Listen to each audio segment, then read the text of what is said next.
Dis 'n album wat ek vir myself maak. Ek is oud genoeg om dit te doen, maar dis musiek wat ek lank in my kop het, seker 4, 5 jaar al, en wat ek nou die geleentheid het om te doen. En ek was baie bevoorreg, ek werk met wonderlike mense saam, Karen Zoid, Elvis Blue, Leon Groep van CA2, wonderlike instrumentaliste, Wouter Kellerman wat die Grammy gewen het. So dit was regtig 'n musiekalbum en 'n liriekalbum wat ek vir myself gemaak het, wat ek werklik hoop dat mense sal geniet. Ek dink ek is oud genoeg om te sê ek wil nog swaar rockgroep speel, jy weet, met lang hare wat verskriklik hard is en niemand kan hoor wat jy doen. Is of dit of die konsertina in 'n boerorkes, jy weet, maar niks tussenin nie. Sting. Ek dink nie Sting het ooit 'n vals noot nog ooit gemaak nie. 'n ysbreker grappie.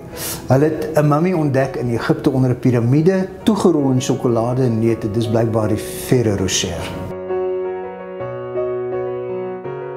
My vrou, sy is 'n fantastiese kok, so sy is absoluut krities vir die sukses van die aand en lekker geselskap. Ek dink die Britse skrywer en humorskrywer Stephen Fry en ek dink Trevor Noah. En dan baie wyn. Ek soek na die lamp wat met die batterye wat ergens in die kombuiskas is. Ek weet daar's lig. En ek dink altyd sit dit waar jy dit kan kry, maar telkens dink ek, waar het ek die lamp gesit, maar hy is daar.